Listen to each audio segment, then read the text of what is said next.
And welcome back to Montana this morning. The time is now 6:41 on this Friday.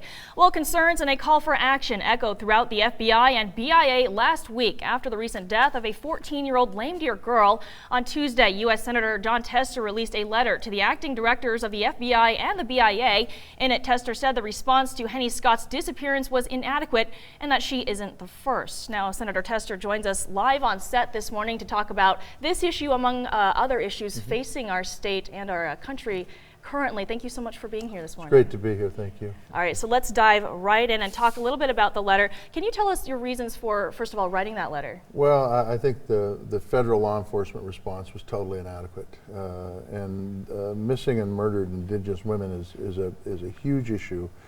And for a 14-year-old girl who had great hopes and dreams of being a doctor, to wait 13 days after disappearance was reported to get out there is a real problem. So I wrote a letter to the FBI and the BIA and asked them to explain their actions and explain how they were going to change them to make it so it works better. I mean, the fact is that if this was happening anywhere else in the country, people would be totally up in arms, and we need a better response from federal law enforcement than what we've been getting in missing and murdered Indigenous women, and what we got in the case of the lame deer girl.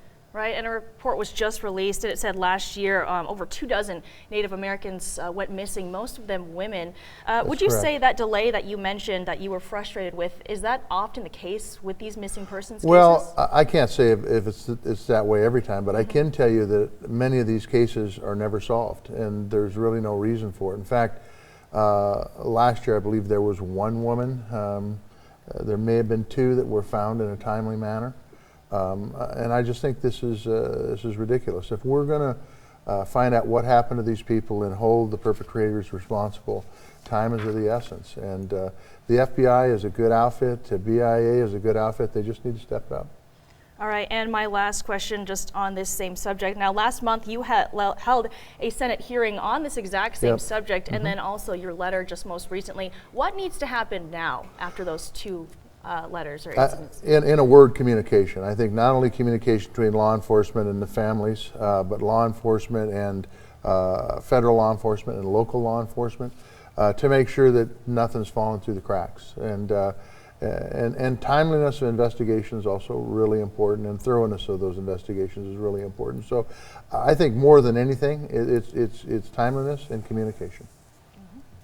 And staying on the issue of Native issues, now Montana's congressional delegation introduced a bill this week that would grant the Little Shell Tribe federal recognition. It also was just blocked in the Senate just last month. Now this bill would grant the federal tribe federal recognition, and among many things would give them access to resources including healthcare, education, and housing.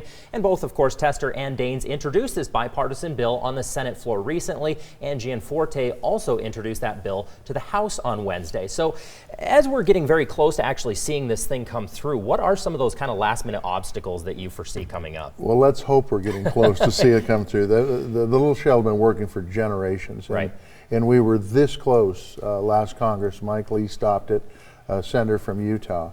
I think the information is there. The Little Shell, like I said, has been working on this for 3 or 4 generations. It's been a long time coming. The information is there that shows they have rights to recognition. It's something that when I was in the state legislature, it was a bill that the state legislature passed with strong support to tell the federal government to offer the Little Shell recognition. And we've been working on it for years and years at the federal level. So look, I think it's time they get their recognition. I think it's something that is long overdue. And if in fact we can get the folks in Congress to step up and do their job, they'll get their recognition. And I think that the chairman of the Little Shell right now is a guy by the name of Chairman Gray, and he is all over this and been working very hard, as, by the way, they have for decades. Right. And you know, one of the things that really sticks out in my mind is bipartisanship with this. I mean, it's not just Democrats, it's not just Republicans, everybody's coming together. So speak a little bit on, actually coming together to get things done. Yes. Well, the entire delegation is behind this. They understand, the whole delegation for Montana is serving in Washington, D.C., understand the importance of this for the Little Shell. And I think we understand the issue. And I think as we move forward with this, it's just getting everybody else that we serve with to understand the issue. There's not reservations in every state, so Indian issues aren't front and center like they are in states that have Indian reservations. So it's an educational process. And unfortunately, it only takes one to screw things up in the Senate, and we had one guy screw it up. Yeah. And we've just got to get on it and continue to push and continue to hold people accountable. Right. Right on. Well, let's move on to another issue that's facing our country, that's been facing our country for over 2 weeks. Now, we're on day 21 of the government shutdown with no end in sight just after we passed the new Farm Bill last month. Now, is the shutdown affecting the Farm Bill or anything that would affect farmers, ranchers here in our state? Absolutely. You know, they call it a partial shutdown, and it is a partial shutdown because agencies like the VA are able to stay open. But the farm service agencies in the state are shut down.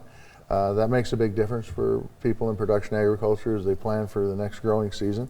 And we did, as you pointed out, we put out a new farm bill. It's a good farm bill. There aren't a lot of changes in it, but still the changes that are there, farmers need to know about. And as I've said before, this shutdown is nothing short of ridiculous. The truth of the matter is that before we ended Congress in December, we passed a bill to keep the government open. The president said he was going to sign that bill. Then after watching news reports in the morning, we are told that he chose not to sign it. And now we're in the middle of a 3-week-long shutdown. It could go much, much longer than that. And people are going to go without paychecks today that need them. Like we talked about the impacts on agriculture, there's impacts on small businesses. The impacts go throughout our economy, and it's totally unnecessary. Let's have the debate about whether the best way to secure the borders with a wall, but don't shut down the government in the process. All right.